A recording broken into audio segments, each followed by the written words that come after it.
So welcome to stories by Shekhar once again. और as promised, जैसा मैंने पिछली बार कहा था कि इस वीडियो में मैं आपको कहानी सुनाऊंगा the making of Ram Lakhan की। अ, तो राम लखन जो है वो सुभाष घई की वो फिल्म थी जिसे सुभाष घई ने एक स्मॉल बजट फिल्म के तौर पे प्लान किया था। और जैसा मैंने पिछले वीडियो में बताया था कि ये फिल्म इसलिए बनी थी, इसलिए बनाई गई थी क्योंकि सुभाष घई जो थे वो उस वक्त देवा, जो अमिताभ बच्चन के साथ जो फिल्म उनकी बनने वाली थी, जो नहीं बन पाई, उसके सेटबैक से निकलने के लिए उन्हें एक जल्दी से जल्दी कोई फिल्म बनानी थी। और वो फिल्म बनी राम लखन। इसकी कहानी जो है वो बड़ी दिलचस्प है। जब देवा बन रही थी तो उसी दौरान एक डिस्ट्रीब्यूटर थे, तोलू बजाज करके। वो एक फिल्म प्रोड्यूस करना चाहते थे और वो एक दिन सुभाष घई से मिले। तो डिनर पे बातचीत हो रही थी और उन्होंने, बजाज जी ने सुभाष घई से कहा कि सर, मुझे भी एक फिल्म बनानी है और मेरे पास कोई कहानी नहीं है। तो सुभाष घई ने कहा कि देखो, कहानी कोई बड़ी चीज नहीं होती है, कहानी लोग तुरंत लिख देते हैं, लेकिन फिल्म जो बनती है वो बनाना बहुत मुश्किल होता है। कहानी आप घर पे बैठ के लिख सकते हो, लेकिन फिल्म बनाने में बहुत कुछ लगता है।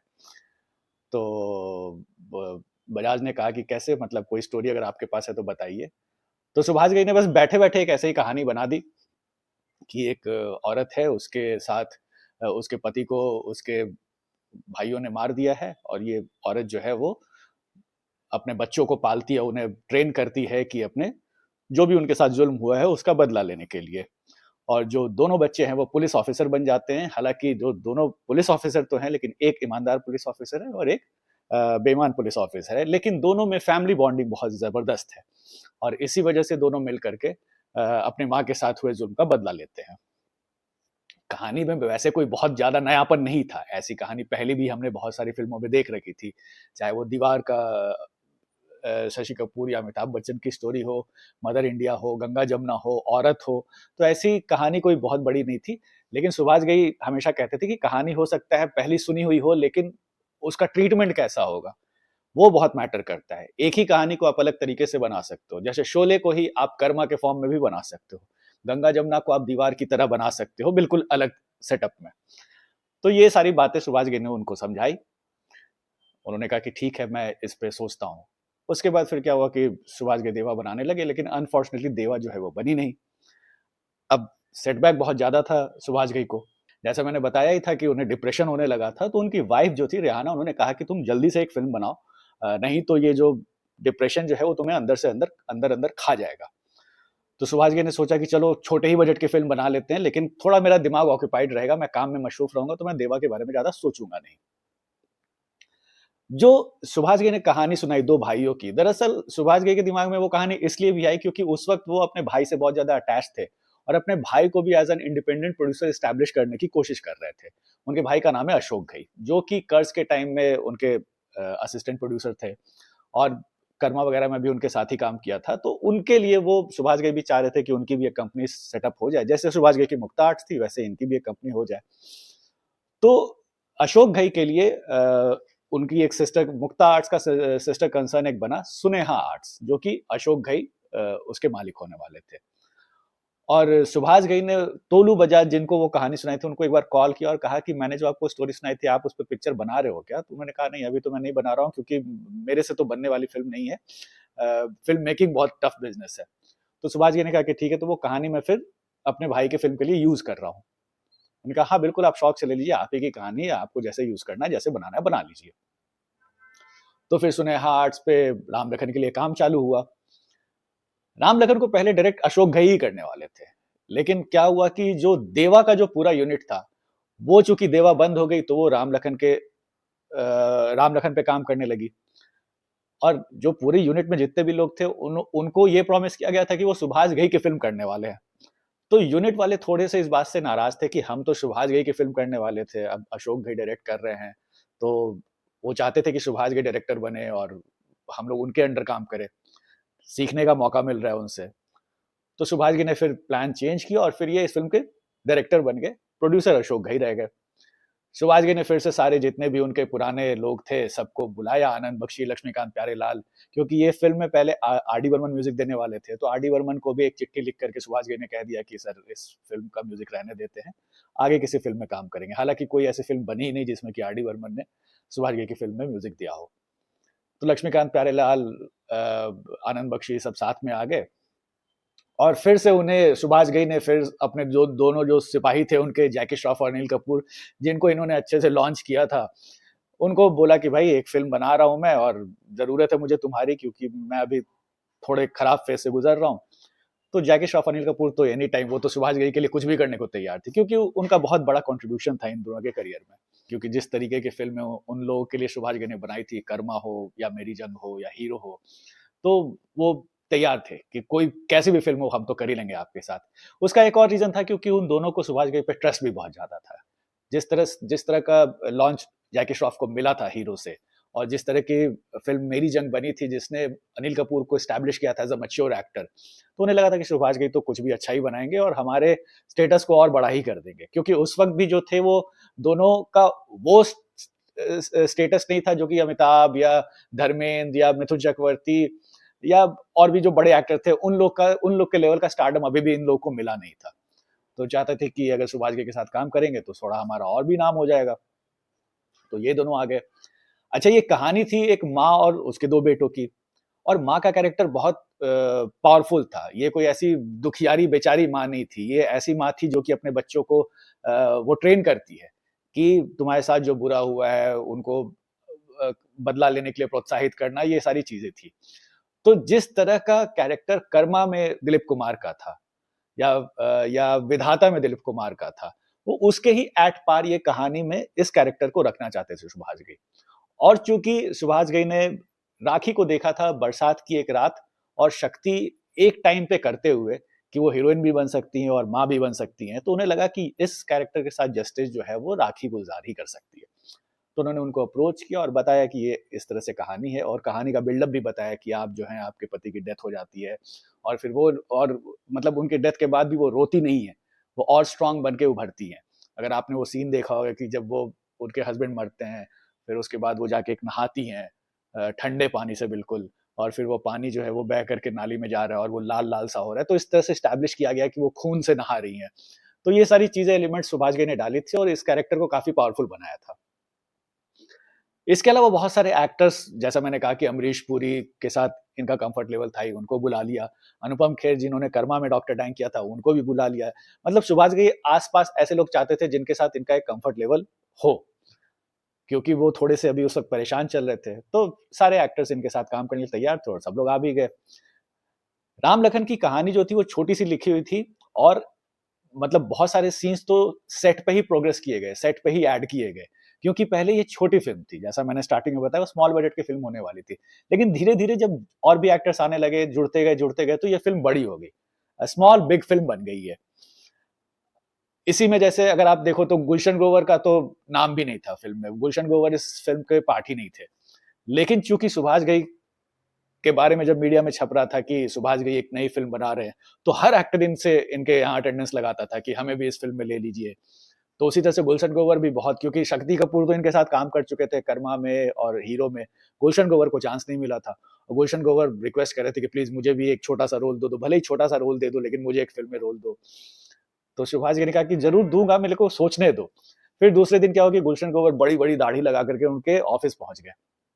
और वो देख कर के सुभाष घई हँसने लगे कि तुम ये क्या जोकर बन के आ गए हो? तो बोला कि अरे मैं खूंखार विलेन लग रहा हूँ कि नहीं? मैं अच्छा गुड विलेन लग रहा हूँ कि नहीं? फिर बोला कि तुम गुड विलेन नहीं लग रहे हो, बैड मैन लग रहे हो। और फिर उनका नाम भी बैडमैन पड़ गया, और इस तरह से केसरिया विलायती का कैरेक्टर ऐड किया गया फ़िल्म में, जो कि पहले फ़िल्म का पार्ट भी नहीं था। फिर जैसे जो अनुपम खेर जो देवधर का कैरेक्टर है, उसके साथ-साथ सतीश कौशिक को भी इंक्लूड कर लिया गया। और वो पूरा जो सीन है ना, अगर आपने देखा, वो जो अंडे वाला सीन है, जो अंडे पे बैठ जाते हैं अनुपम खेर, और फिर वो मज़ाक-वज़ाक होता है, वो सीन सारे सेट पे ही लिखे गए थे। पहले ये सारे सीन्स कहानी के पार्ट नहीं थे। तो इस तरीके से बहुत सारी चीज़ें और ऐड होते गई, और राम लखन का जो कैनवास है वो और बड़ा होते गया। उस सीन के लिए और उस परफ़ॉर्मेंस के लिए अनुपम खेर और सतीश कौशिक को उस साल का फ़िल्म फेयर अवार्ड भी मिला था फॉर बेस्ट कॉमिक रोल। तो इस तरीके से ये हुआ। लेकिन जो राम लखन का सबसे बड़ा रिवलेशन था, वो थी माधुरी दीक्षित। माधुरी दीक्षित कैसे इस फ्रेम में आई पूरा, उसकी कहानी बड़ी दिलचस्प है। हुआ ऐसा था कि कर्मा की शूटिंग जब सुभाष घई कश्मीर में कर रहे थे, तो उस वक़्त कश्मीर में ही दूसरे लोकेशन पे एक डायरेक्टर थे सोहन लाल कन्वर। उनकी एक फ़िल्म थी जिसकी शूटिंग जिसमें माधुरी दीक्षित भी थी। वो फ़िल्म थी आवारा बाप। और उसकी शूटिंग चल रही थी तो सुभाष घई एक दिन ऐसे ही कंवर साहब से मिलने चले गए और वहां पे सेट पे ही एक मेकअप आर्टिस्ट थी खातून। वो कर्ज जो सुभाष घई की फिल्म थी उसमें उन्होंने काम किया था। उस फिल्म में भी वो मेकअप आर्टिस्ट थी। तो सुभाष घई से उनकी मुलाकात हुई और बात-बात में खातून ने कहा कि एक नई लड़की है सर, वो बहुत अच्छी है, आप चाहो तो उससे मिल सकते हो। सुभाष घई को बहुत सारे रिकमेंडेशन आते थे लड़कियों से मिलने के, हीरोइन के लिए। तो उन्होंने सोचा कि अरे यार क्या, लेकिन चूंकि उस वक्त वो फ्री थे तो कहा कि ठीक है मैं लंच करने जा रहा हूँ, उनको बोल दो आकर के मिलने मेरे से। तो खातून जो है माधुरी दीक्षित और उनकी माँ को लेकर के सुभाष घई से मिलने पहुंची। तो माधुरी दीक्षित में एक इनोसेंस था और वो जैसा आपने माधुरी का उस समय की फोटोज वगैरह अगर आपने देखी होगी आबोद वगैरह में, तो बहुत ही जो एक होती है मासूम सा फेस, उस तरह का उनका था, लुक जो था। तो सुभाष घई ने देखा और उन्हें उनमें वो झलक दिखी जो सुचित्रा सेन में थी, आंधी की जो हीरोइन थी, मुनमुन सेन की मदर। और उनमें सुचित्रा सेन और मधुबाला वाली बात उनको दिख रही थी माधुरी में। बातचीत करते में बातचीत हुई तो माधुरी ने बताया उनकी माँ ने कि इन्होंने अभी राजश्री की फिल्म की है आबोद। फिल्म बहुत ज्यादा चली नहीं है लेकिन और काम के तलाश में भी हैं ये। तो सुभाष घई को बड़ा मैग्नेटिक सा वो अट्रैक्शन एक फील हुआ माधुरी दीक्षित को लेकर के। उन्होंने कहा कि यार इनको मैं अपने मुक्ता आर्ट्स की हीरोइन बनाना चाहूंगा। कर्मा का जो एक गाना आपको याद होगा, मैंने रब से तुझे मान लिया, जो श्रीदेवी और जैकी श्रॉफ जो उस गाने में है। तो वो गाना पहले उस तरह से सोचा गया था कि कोई दो लड़के लड़की हैं वो गा रहे हैं और फिर बाद में सॉन्ग डिसॉल्व होकर के फिर दो एक्टर बदल जाते हैं और जैकी श्रॉफ और श्रीदेवी हो जाते हैं।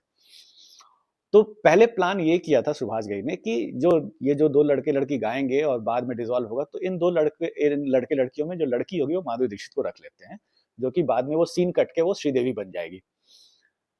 तो पहले प्लान कुछ ऐसा था, लेकिन सुभाष घई को लगा कि यार माधुरी दीक्षित में जैसा पोटेंशियल है उसको ये ब्रीफ स्पेशल अपीयरेंस या छोटा 1-2 सेकंड के रोल देने से कोई फायदा नहीं है, इसको हम लोग बेहतर यूटिलाइज कर सकते हैं। तो सुभाष घई ने माधुरी दीक्षित को एक ऑफर किया कि आप मुक्ता आर्ट के साथ 3 फिल्म का कॉन्ट्रैक्ट कर लो और 1 साल जो है हम आपको पूरी ट्रेनिंग, एक्टिंग सिखाएंगे, डांस सिखाएंगे और उसके बाद आप दूसरे प्रोड्यूसर्स के साथ भी आप काम कर सकते हो और जो भी आप कमाओगे उसका एक सर्टेन हिस्सा जो है वो मुक्ता आर्ट्स वेलफेयर एसोसिएशन एक ट्रस्ट है उसमें चला जाएगा, 1/5 हिस्सा। तो माधुरी दीक्षित को वैसे भी काम की तलाश थी तो उन्होंने अग्री कर लिया और वे अग्रीमेंट हो गया। उसके बाद क्या हुआ कि सुभाष घई ने उनके कुछ वीडियोस बनाए जिसमें वो डांस कर रही हैं, एक्टिंग कर रही हैं, परफॉर्मेंस दे रही हैं और उन वीडियोस को मुक्ता आर्ट्स की जो सुभाष घई की कंपनी थी उसने 8 अलग प्रोड्यूसर्स को भेजे और दिखाया कि ये देखिए मुक्ता आर्ट्स ने इस लड़की को साइन किया है और इसमें बहुत पोटेंशियल है और हम इसे लॉन्च करने वाले हैं। वो वीडियो फिरोज खान ने देखा और माधुरी को दयावान के लिए ले लिया। एन चंद्रा ने देखा और तेजाब के लिए ले लिया। हालांकि अनिल कपूर ने भी अपनी तरफ से कुछ बातें एन चंद्रा को बताई थी कि सुभाष जी ने एक लड़की को साइन किया है, आप उसको कंसिडर कर सकते हो। एन चंद्रा ने वो वीडियो देखा, उन्होंने ले लिया तेजाब के लिए और भी बहुत सारे प्रोड्यूसर डायरेक्टर जो थे उनको दिखाया गया वीडियो और वो सब ले गए। तो इस तरीके से माधुरी का जो एक ऑरा क्रिएट हो गया। उसके बाद मुक्ता आर्ट्स ने स्क्रीन मैगजीन उस वक्त जो थी उसमें एक बड़ा सा एड दिया इंट्रोड्यूसिंग माधुरी दीक्षित कि ये मुक्ता आर्ट्स की नई हीरोइन है और ये अलग अलग 8 नए नए प्रोड्यूसर डायरेक्टर के साथ काम करने वाली हैं। तो वो एक बिग रेवलेशन था और माधुरी दीक्षित का नाम उस वक्त होने लगा। हालांकि अभी फिल्में रिलीज नहीं हुई थी और तेजाब जो है वो राम लखन से 11 हफ्ते पहले रिलीज हुई।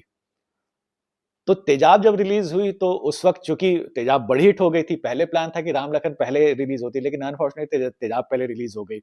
तो माधुरी का जो लॉन्च पैड एक तरीके से अगर आप कहा जाए तो वो तेजाब बन गया, नॉट राम लखन। लेकिन इसमें भी एक सुभाष घई का कंट्रीब्यूशन था। एक तो पहले एन चंद्रा को माधुरी के बारे में उनके वीडियो से पता चला। दूसरा ये हुआ कि जो 1 2 3 4 गाना जो था वो सरोज खान ने कोरियोग्राफ किया था। सरोज खान ने वो गाना एक बार सुभाष घई को दिखाया था। तो सुभाष घई ने बोला कि यार गाना अच्छा है, डांस भी आपने जो डाला है अच्छा डाला है, लेकिन इसमें माधुरी दिख नहीं रही है, बहुत सारे लॉन्ग शॉट्स हैं। तो आप कुछ इसको रीशूट करवा करके ऐसा करो कि 2-3 अच्छे एटलीस्ट क्लोजअप शॉट जो है वो माधुरी के दिखे ताकि उनका एक्सप्रेशन लोगों को पता चले। फिर हुआ वैसा। उसके बाद फिर राम लखन पे जब बन रही थी तो माधुरी दीक्षित को बुलाया गया और बोला कि एक जो कैरेक्टर है लखन की हीरोइन राधा का, वो आपको करना है।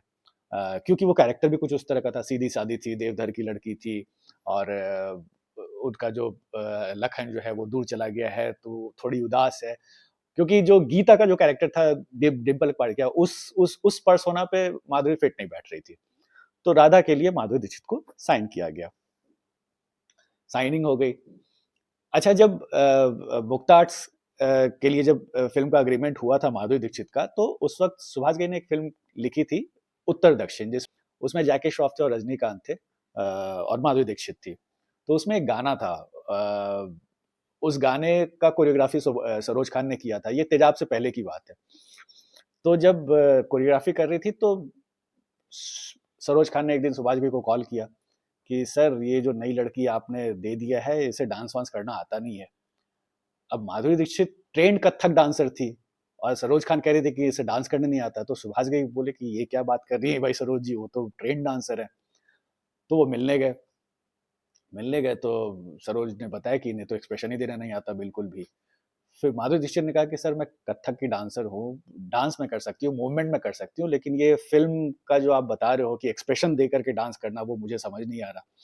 तो सुभाष घई ने बहुत उनको हेल्प किया कि देखिए कि फिल्म का जो डांस होता है उसमें everything is about expression. Movement को बहुत ज्यादा लोग याद नहीं रखते। आपके चेहरे पे भाव क्या आते हैं, आपको कैमरे से ही बात करनी होगी। हर बात, हर एक्सप्रेशन जो है आपको कन्वे करना होगा डांस के फॉर्म में। तो बहुत ट्रेनिंग हुई, जैसा मैंने बोला ना कि मुक्ता आर्ट्स के एग्रीमेंट के बाद बहुत दिन तक ट्रेनिंग किया गया था उनका, माधुरी दीक्षित का। तो ट्रेन किया गया, तो माधुरी दीक्षित ने फिर वो जाकर के वो डांस किया। तो जब राम लखन बन रही थी तो जो वो गाना है बड़ा दुख दीना, उसके लिए फिर से सरोज खान को ही हायर किया गया था कोरियोग्राफी करने के लिए। तो सुभाष घई ने सरोज खान को जिम्मेदारी दी कि ये गाना है हमारा और इसको आप कोरियोग्राफ कर दो। करीब 10 दिन तक सरोज खान ने उस गाने को कोरियोग्राफ किया और जब फाइनल प्रोडक्ट बना, सुभाष घई को बुलाया गया देखने के लिए। तो सुभाष घई ने जब देखा तो वो नाराज हो गए। बोला कि आपने इस गाने को तो ऐसा लग रहा है कि तवायफ का मुजरा बना दिया है। अब ये सुन करके सरोज खान अपसेट कि यार, मैंने इतने दिन से इस गाने पे मेहनत की और सुभाष घई ने ऐसी बात कह दी। तो सुभाष घई ने सरोज खान को कहा कि देखिए, आपको स्टोरी को समझना पड़ेगा। क्योंकि सुभाष घई, जैसा मैंने हर वीडियो में बताया कि सुभाष घई अपने गानों ऐसे रखते थे कि जो कि स्टोरी को कैरी फॉरवर्ड करे, आगे बढ़ाए। उनके गानों में ड्रामा होता था। तो सुभाष घई ने बताया सरोज खान को कि ये गाना आप सिचुएशन देखिए, ये लड़की है और इसे एक महफ़िल में गाना गाना है और उस महफ़िल में इसके जो लवर है, उसका बड़ा भाई भी आया हुआ है और वो अपना प्यार जो है वो अपने उसके भाई के लिए एक्सप्रेस कर रही है इनको। तो आपको थोड़ा उसमें फैमिली एलिमेंट डालना होगा। उस तरीके से इट्स नॉट कि तवाइफ़ें जिस तरीके से बताती हैं कि मैं बहुत खूबसूरत हूँ, ये वो गाना नहीं है। इसके लिरिक्स अलग हैं। आपको उस तरीके से कोरियोग्राफ करना होगा। और सरोज और सुभाष घई ने थोड़ी कोरियोग्राफी स्टार्ट भी कर दी। तो सरोज खान नाराज़ हो गई और बाहर चली गई कैंटीन और बाहर जाकर के सुभाष घई के असिस्टेंट से कहा कि वो अपने आप को उनको बोल दीजिए कि पूरा गाना खुद ही कोरियोग्राफ कर ले। सुभाष घई ने सुना लेकिन नज़रअंदाज कर दिया। वो जानते थे कि जो सरोज खान है वो अच्छी कोरियोग्राफर हैं, इंसान भी अच्छी हैं, लेकिन चूँकि अभी मैंने इंटरप्ट कर दिया तो उन्हें बुरा लग रहा है। तो सुभाष घई ने ही पूरे गाने की कोरियोग्राफी कर दी। उसके बाद फिर उसका जो रिकॉर्डिंग हुआ, उसका फाइनल प्रोडक्ट सुभाष घई ने बनाया और सरोज खान को बुलाया देखने के लिए। तो जब सरोज खान ने वो गाना देखा तो उन्होंने उनसे माफ़ी माँगी और उनको गले लगा लिया और कहा कि सुभाष जी, आज के बाद मैं आपसे कभी भी बहस नहीं करूँगी, क्योंकि स्क्रीन पे क्या चाहिए वो आपसे बेटर कोई नहीं जानता है। और जैसा देखा है आपने, बड़ा दुख दीना गाना जो है वो कितना पावरफुल सॉन्ग है। एक तो लता मंगेशकर की आवाज़, ऊपर से उसमें वो जो सरगम यूज़ किया हुआ है और जो माधुरी दीक्षित का डांस है, वो वो कितनी मासूमियत से पहले बैठी हुई हैं और उसके बाद फिर अचानक से जब वो बड़ा दुख दीना करके खड़ी होती हैं, तो वो जो इम्पैक्ट है माधुरी दीक्षित का, वो आपको समझ में आता है कि यार ये ग्रेस के साथ जो बात अपनी कह रही है, अपने आप को एक्सप्रेस कर रही हैं और वो जैसा सुभाष घई ने कहा था कि वो तवायफ़ों वाली बात नहीं आनी चाहिए बिल्कुल भी। तो उस तरीके से माधुरी दीक्षित ने इस गाने को निभाया। इसके बाद जो एक सॉन्ग था माय नेम इज़ लखन, वो लखन के कैरेक्टर का इंट्रो सॉन्ग था बेसिकली। तो सुभाष घई ने पहले सोचा था कि इसको सिर्फ़ अनिल कपूर के इर्द-गिर्द रहेगा और छोटा-सा गाना बनेगा। लेकिन फिर वही वो, चूँकि वो इंट्रो सॉन्ग था माय नेम इज़ लखन, तो सुभाष घई ने सोचा कि यार लखन जो है, लक्ष्मण जो है वो राम के बिना तो अधूरा है। तो राम का भी इम्पोर्टेंस इस गाने में आना चाहिए। तो फिर जैकी श्रॉफ की लाइन लिखी गई, और चूंकि ये कहानी ऐसी थी कि इसमें 2 बेटे हैं और एक माँ की कहानी है, जो कि ये दोनों आगे जाके इस माँ का बदला लेने वाले हैं। तो इन्हें सोचा कि जब राम और लखन आ गए हैं तो इनका ओरिजिन क्या है? तो इसमें माँ को भी इस गाने में आना चाहिए, और फिर वो गाना जो पहले शायद 3 या 4 मिनट का था, वो करीब 8 मिनट का हो गया। इस तरीके से वो पूरी थिंकिंग, पूरी जो थॉट प्रोसेस थी इनके पीछे ये थी। इसमें देखिए, जैसा मैंने बताया कि बहुत सारे एक्टर्स जुड़ते गए। अब अगर आप विलेन का पूरा ग्रुप देखोगे तो इसमें अमरीश पुरी तो थे ही, परेश रावल को भी ले लिया गया, जो परेश रावल वो हर बात सिर्फ अमरीश पुरी की रिपीट करते थे और कुछ नहीं करते थे, लेकिन बड़ी कन्विंसिंग तरीके से करते थे। फिर जो आनंद बलराज थे, डेबू फ्रॉम अमेरिका, तो ऐसे-ऐसे फनी-फनी कैरेक्टर्स को ऐड किया गया। अनु कपूर को लाया गया। जो सर जॉन का कैरेक्टर था, वो सोचिए कि अमरीश पुरी से भी एक और बड़ा विलेन उस फ़िल्म में है, जो कि टॉप स्मगलर है। तो राजा मुराद को जब लिया, तो राजा मुराद थोड़े से अपसेट थे। वो कहे कि उन्होंने कहा कि यार, आपने गुलशन ग्रोवर को बैटमैन वाला लाइन दे दिया है और मुझे कुछ नहीं दिया। सुभाष घई ने कहा कि यार, आपको तो सब दिया है, आप तो मेन विलेन हो इस फ़िल्म के। आपका गेटअप अलग है, आपको लुक्स दे आपका देखो, आपका हेयर स्टाइल देखो, आपको मैंने एक अलग आइडेंटिटी के लिए पत्थर की आँख दे रखी है, तो फिर और आपको क्या चाहिए? तो राजा मुराद ने कहा कि नहीं सर, मुझे भी कुछ ऐसा लाइन दीजिए जो कि लोग याद रखें। तो फिर वो जो एक लाइन जो राजा मुराद का आपने देखा होगा इस फ़िल्म में है कि खेलने दो, हम बाद में खेलेंगे। तो वो लाइन इनको ऐड किया गया, इनकी ईगो मसाजिंग कहे या सैटिस्फैक्शन के लिए। तो इस तरीके से फिर राजा मुराद को वो लाइन दिया गया। एक ग्रैंड स्केल पे फिर वो जो फ़िल्म जो छोटी-सी बनने वाली थी, वो इस तरीके से धीरे-धीरे बढ़ते-बढ़ते ग्रैंड बन गई। और फिर जब फ़िल्म रिलीज़ हुई 1989 के जनवरी में रिलीज़ हुई थी, और उससे कुछ दिन पहले तेजाब रिलीज़ हुई थी। तेजाब के बाद वैसे भी अनिल कपूर का बहुत ज़्यादा क्रेज़ बढ़ गया था। लोग उनके बारे में बातें कर रहे थे, जिस तरह का परफ़ॉर्मेंस अनिल कपूर ने दिया था। तो तेजाब से ऑलरेडी जो अनिल कपूर है वो एक स्टार बन गए थे, और राम लखन जब आई तो उसने एक तरह से एस्टैब्लिश कर दिया कि अब अमिताभ बच्चन के बाद जो अगला सुपरस्टार होगा, वो अनिल कपूर ही होगा।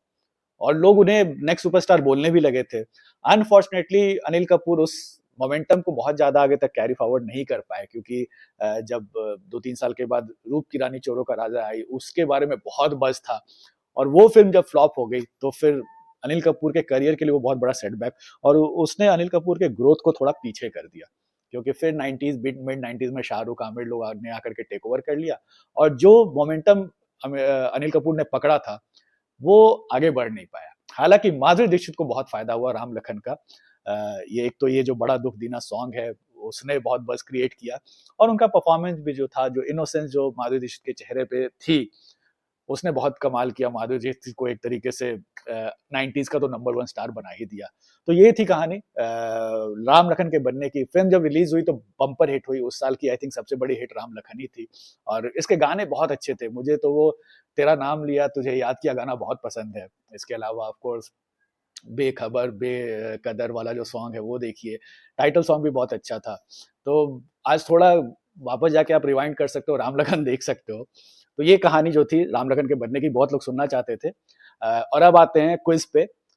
पिछले वीडियो में जो मैंने सवाल पूछा था, वो जो डायलॉग बोला था कि अगर ये मज़ाक है तो हँसने के लिए तुम ज़िंदा नहीं रहोगे, और अगर आपने इसे मज़ाक समझा तो बाद में बहुत रोएँगे। तो ये डायलॉग जो है वो दीवार फ़िल्म का है, और बहुत लोगों ने सही जवाब दिया। मुझे उम्मीद नहीं थी, क्योंकि ये थोड़ा पॉपुलर डायलॉग्स में से नहीं था। मैंने खोज करके लाया था कि मैं थोड़ा-सा अलग-सा डायलॉग दूँ जो कि लोग पहचान नहीं पाए। लेकिन जितने लोगों ने भी सही जवाब दिया, सबने सही जवाब दिया, तो सबको कांग्रेचुलेशन। और अब आते हैं आज के क्विज़ पे।